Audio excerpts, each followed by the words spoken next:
And we're back, ladies and gentlemen, live on the Philippe Matthews Show. Thank you for tuning in wherever you are around the world. This is a huge, momentous, monumental show. I am so excited to have Dr. Jacqueline Badalora with me. She is an author. She is the author of Birth of a White Nation, The Invention of White People and Its Relevance Today. There's her book right there. It's a fascinating book on race in America that begins with an exploration of the moment in time when white people as a separate and distinct group of humanity were invented through legislation and enactment of laws. Now, Dr. Badalora is an anti-racist writer, attorney, and professor of sociology, anthropology, and criminal justice at St. Xavier University in Chicago. How are you, my dear? Thank you so much for being with me.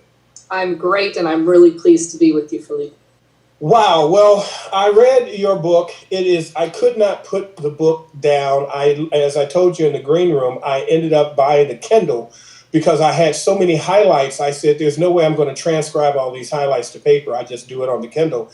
And it is absolutely amazing. Let's start with this. What made you decide to write a book on this topic and this subject, before we get into your background and all of that kind of stuff? Sure. Well, look, when I was in graduate school at Northwestern, I was researching legal prohibitions on marriage, and I was in the law library going back historically to prohibition after prohibition, and then I found myself looking at laws in the 1600s, and something wasn't right. I wasn't conscious about exactly what that was. But that night after I went home and I went to bed and something was bothering me about the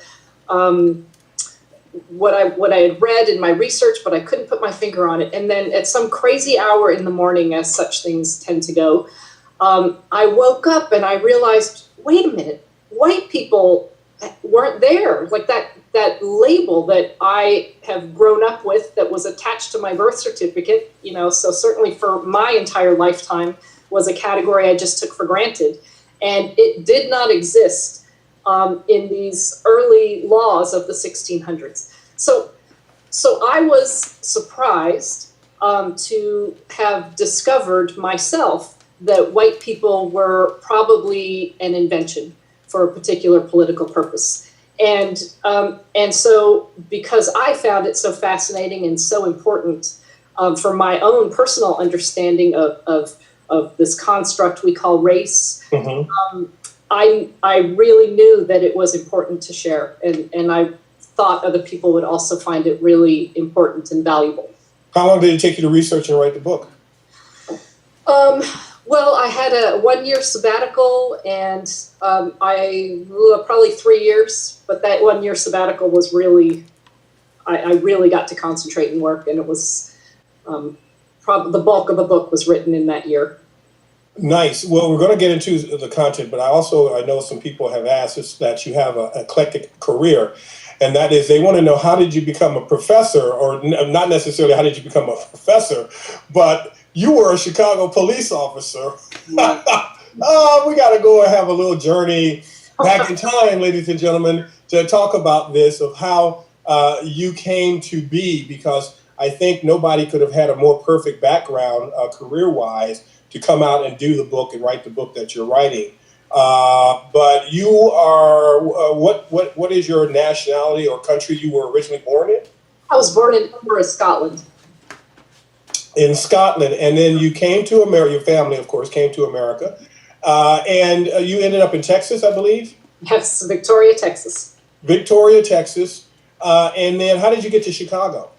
Well, you know what? I went to undergrad in Adrian, Michigan, and law school, Toledo, Ohio. And then I came to work at a big law firm downtown Chicago, and I began graduate work at Northwestern. Awesome. So what made you decide to say, within you're in law and in a academic degree profession, hey, I want to be a cop?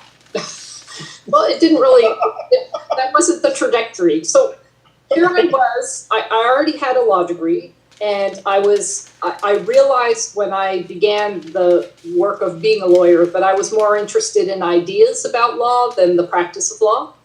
Interesting. Okay. So that's why I went back to graduate school at Northwestern. And while I was in graduate school, an undergraduate student at Northwestern, Mark Russ, was shot and killed by Chicago police. He was unarmed.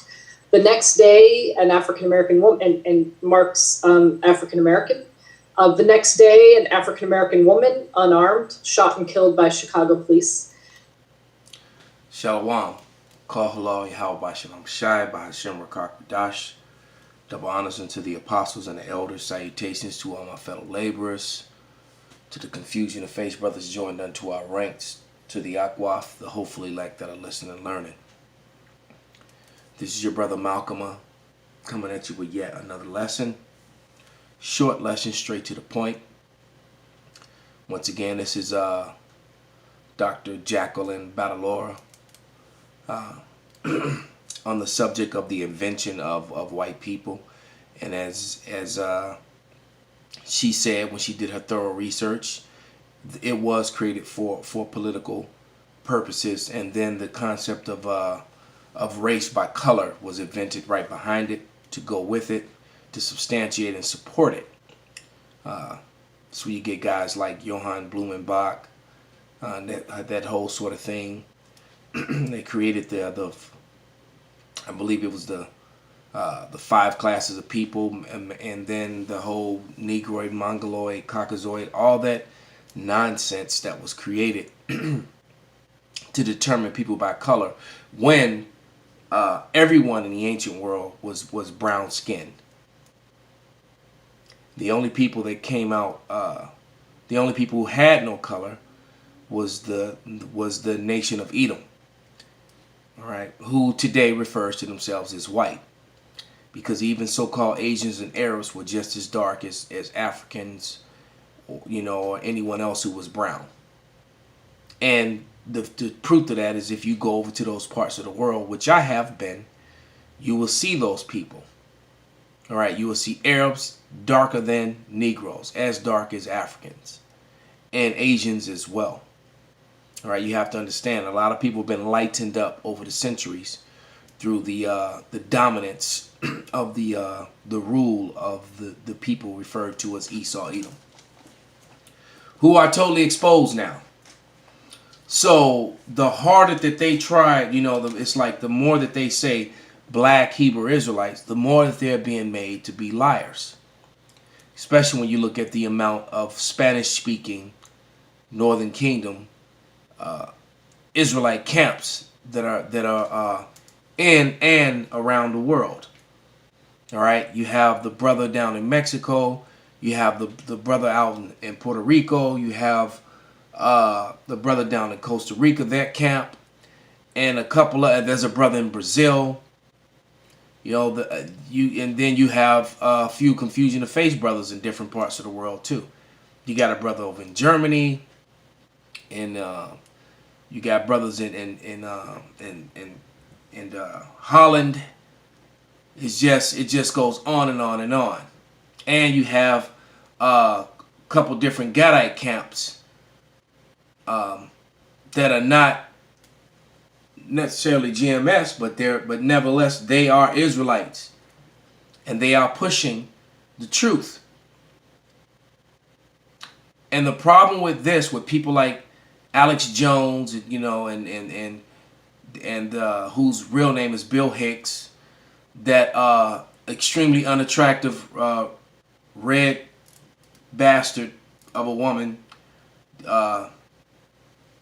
hateful woman, Caitlin Bennett, people like them, even Glenn Beck, who knew that the natives and Hispanics are Israelites, but yet he wants to say black Israelites. That just goes to show you how much of a blatant, outright liar that Esau Edom is. And the problem is that they do not like the message that is in the Bible now that they know that they are the nation of Edom, and pushing the lie that the Israelites are twisting the words of the Bible. They're reading straight from the Bible.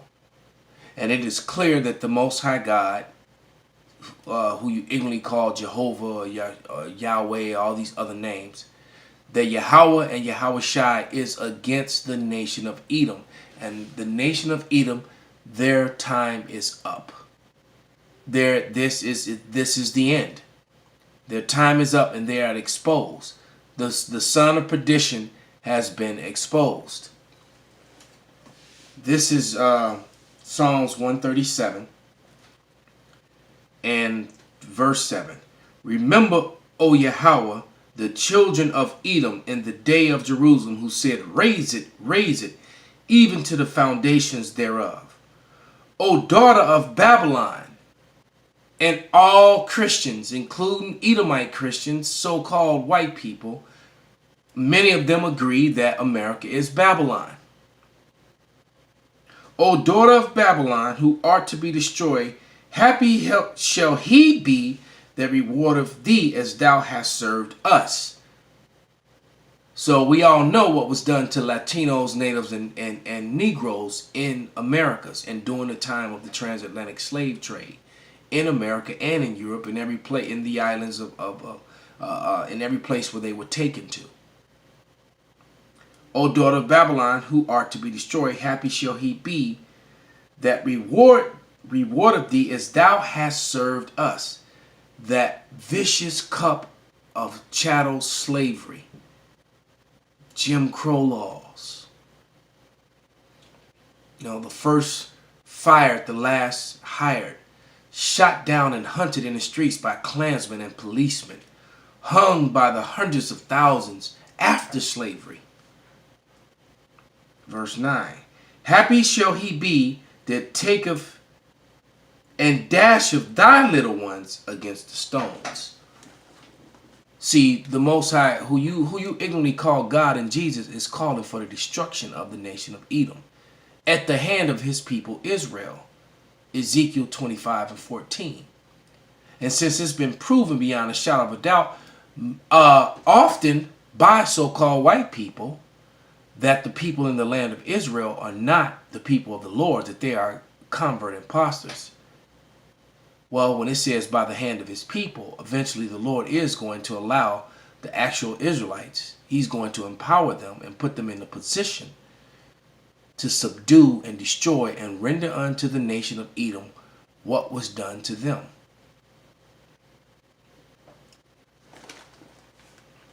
Nahum 3 and 10.